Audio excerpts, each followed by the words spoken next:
Toko bangunan nggak akan jalan tanpa pemasok, dari distributor semen, pabrik cat, sampai supplier keramik. Kalau data pemasok nggak rapi, pembelian bisa kacau dan laporan hutang jadi berantakan. Halo semuanya, saya Tri Wibowo, marketing akurat online yang siap bantu membuat pembukuanmu jadi lebih rapi dan efisien. Masalahnya, banyak toko bangunan yang masih simpan data pemasok di buku catatan atau file Excel seadanya. Saat harus pesan barang, sering bingung cari kontak pemasok atau lupa riwayat transaksinya. Kalau data pemasok dipindahkan manual satu persatu ke dalam sistem, jelas akan memakan banyak waktu dan rawan salah input. Akurat Online punya fitur import master data pemasok ke dalam sistem. Nah, untuk penjelasan lengkapnya akan saya jelaskan di dalam video ini. Nah, sekarang saya udah ada di dalam database Akurat Online. Jadi untuk video kali ini, saya akan menjelaskan tentang bagaimana cara untuk import master data pemasok di dalam Akurat Online untuk toko bangunan.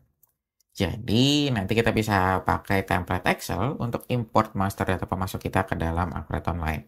Nah, misalkan kamu belum punya template-nya, itu tenang aja karena udah disediain sama Akurat Online.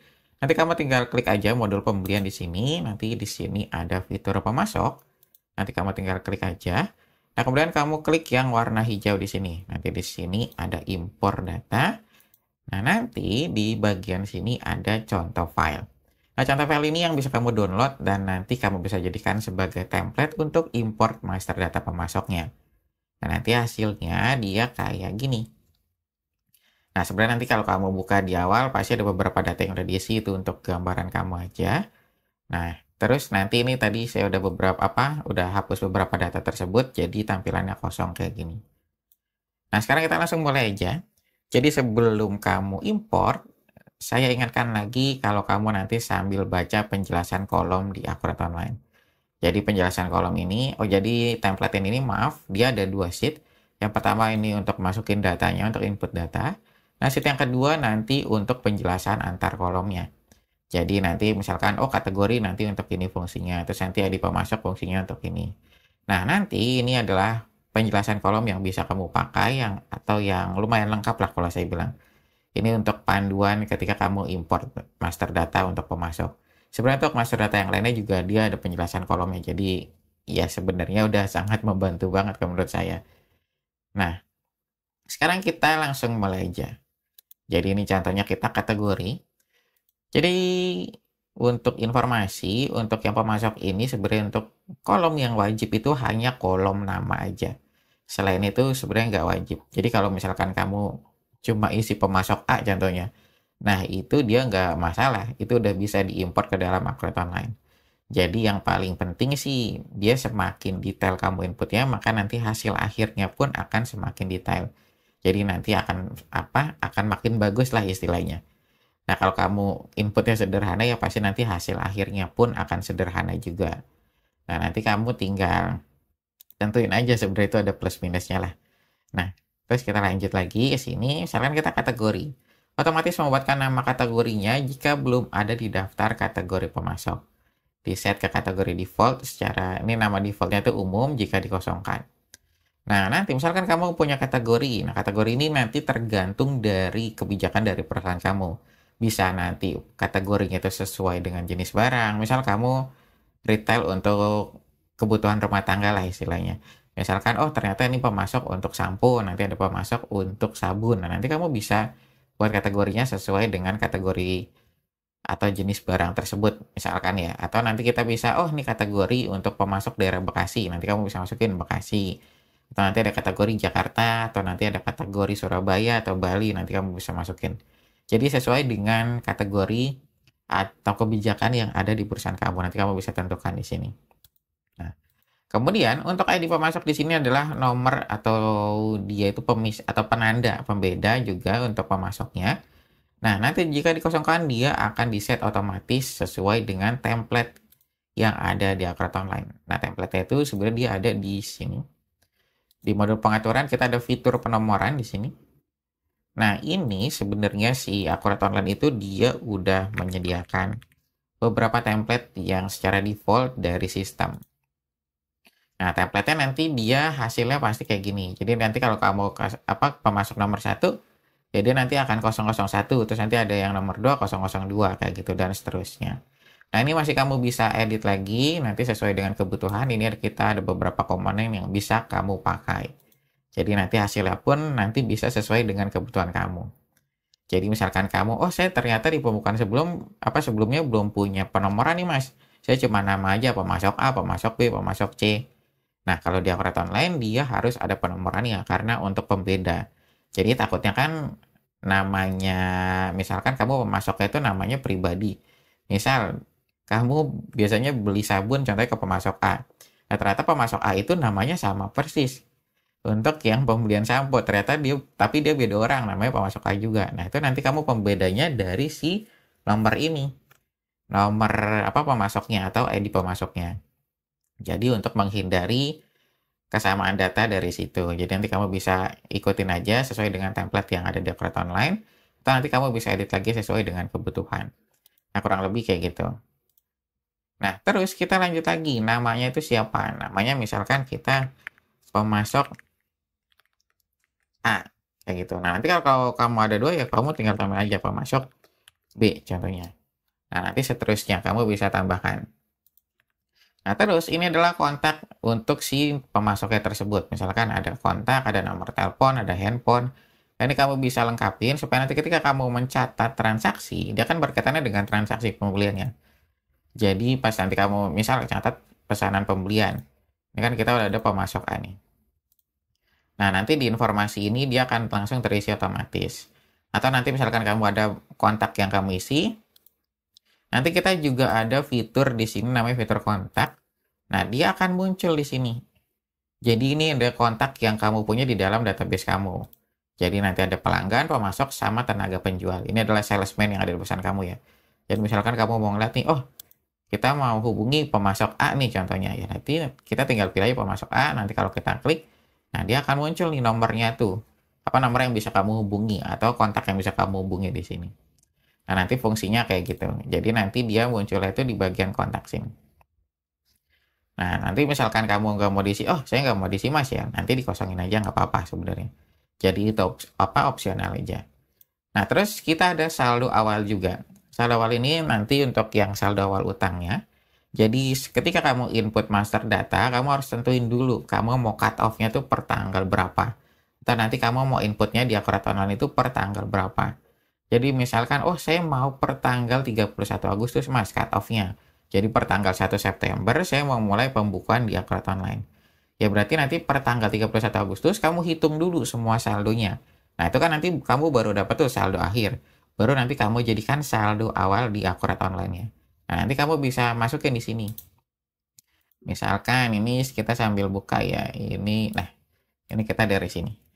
Nah misalkan ternyata kita per tanggal 31 Agustus ternyata masih punya beberapa invoice yang belum dibayar nih ke supplier ini. Jadi nanti kita masukin ini per tanggalnya, ini ada format tanggalnya juga. Ada hari, bulan, dan tahun. Nah, nanti kita tinggal masukin. Oh, ternyata kita masih ada yang belum dibayar. 1 Agustus contohnya. Ini invoice yang belum kita bayar per tanggal 1 Agustus. Nah, saldo utangnya itu berapa? Nah, nanti kamu bisa masukin kamu gabungin semua secara gelondongan, atau nanti kamu bisa pisah satu per satu. Misal nanti ada 1 Agustus, ada utang 10.000. Nah, nanti tanggal 2 Agustus kita ada utang 5.000. Nah, itu nanti bisa dipisah kayak gitu. Atau kamu mau gabungin semuanya. Itu juga nggak jadi masalah. Nanti kamu tinggal tentukan aja sesuai kebutuhan. Nah, misalkan, ternyata per tanggal 1 Agustus kita ada utang 10.000. Nah, mata uangnya apa? Indonesia rupiah contohnya. Nah, kurs saldonya kita kosongin karena kita nggak pakai mata uang asing. Nah, ini adalah nomor invoice dari saldo awal kita. Misalkan kita, ternyata dia invoice-nya itu invoice pembelian 003. Ini sebagai contoh aja. Cabang saldonya kita kosongin. Nah, terus syarat bayarnya, ini syarat pembayaran sebenarnya dia tuh udah ada di dalam Akurat Online-nya. Nah, dia ini adanya ini kita sambil buka ya. Sebentar saya tutupin dulu.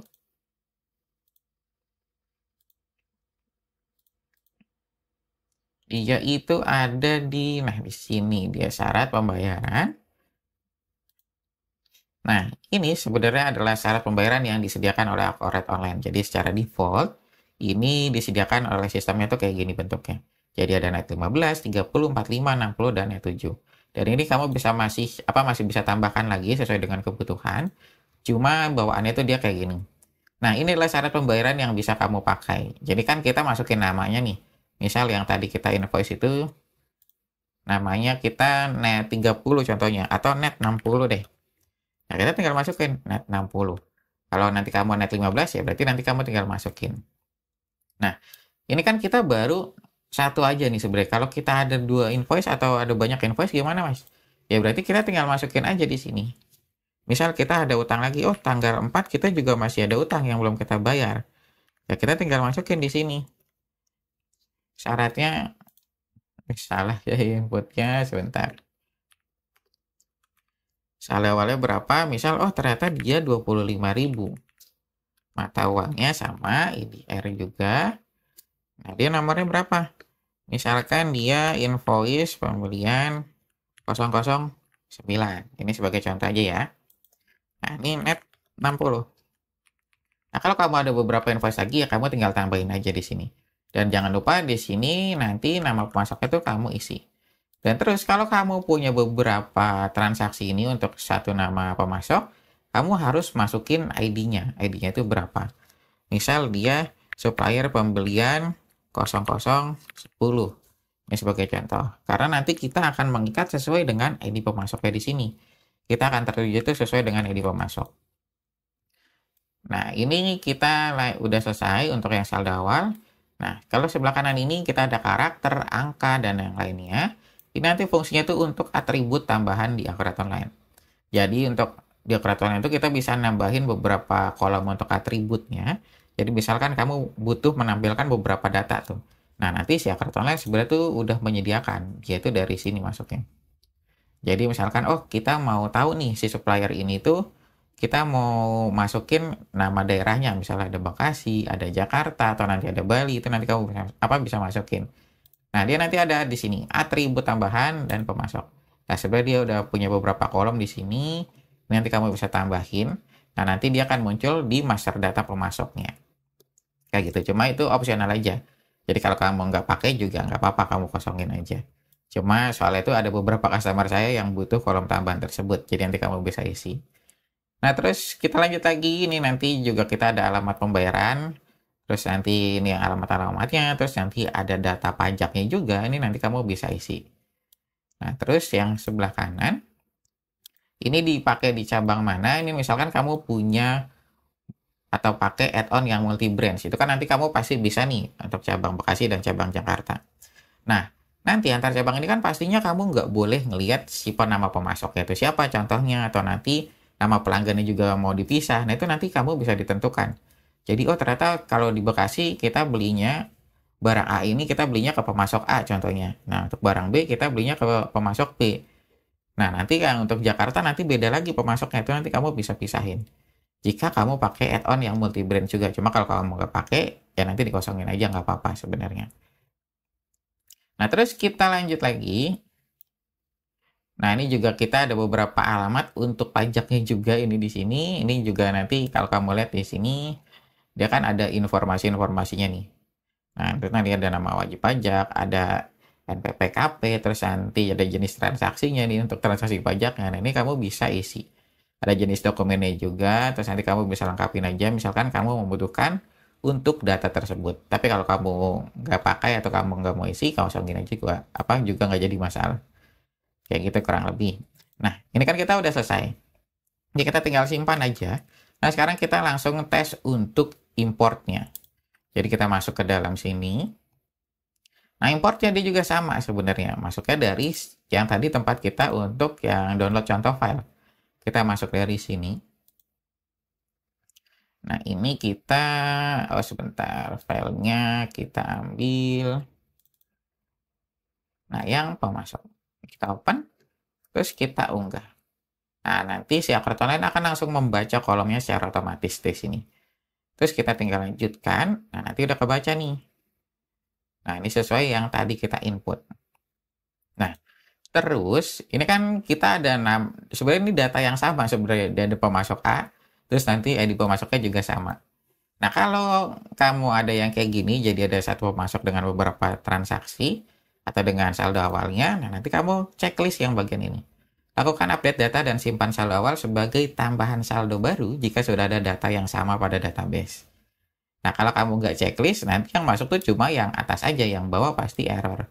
Makanya kamu harus checklist di sini. Jadi nanti yang data pertama masuk, nah nanti yang data kedua akan menambahkan data yang pertama. Jadi nanti si pemasok A punya 2 transaksi yang belum kita bayar. Ada 2 saldo awal kayak gitu. Nah, kita tinggal lanjutkan. Nah, ini udah proses untuk import datanya. Nah, ini udah berhasil. Ada 2 data yang berhasil diproses.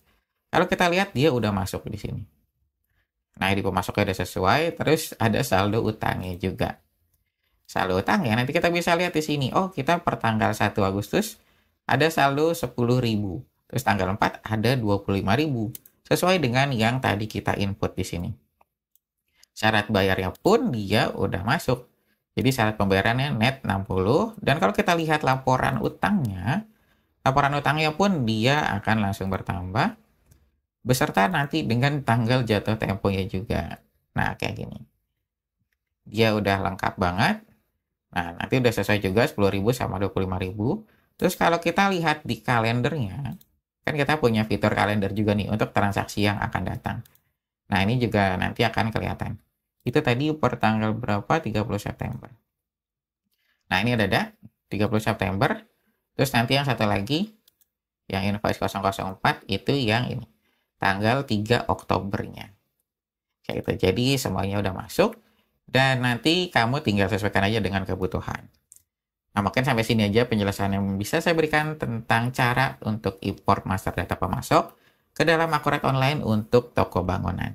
Nah, nanti misalkan kamu ada pertanyaan lainnya, kamu langsung tulis aja di kolom komentar. Dengan import master data pemasok, toko bangunan bisa lebih mudah mengelola pembelian, mencatat hutang, dan melacak jatuh tempo pembayaran. Semuanya jadi teratur sejak awal tanpa repot input manual. Kalau ingin belajar setup database untuk toko bangunan secara menyeluruh, kamu bisa ikuti training dari Akurat. Dengan training, pengelolaan pembelian, stok, dan laporan keuangan jadi jauh lebih praktis dan efisien. Nah, mungkin sampai sini aja penjelasan yang bisa saya berikan tentang cara import master data pemasok untuk toko bangunan di dalam Akurat Online. Jika kamu ada pertanyaan, kamu bisa langsung tulis aja di kolom komentar. Terima kasih sudah menonton video ini sampai selesai. Sampai jumpa di video selanjutnya.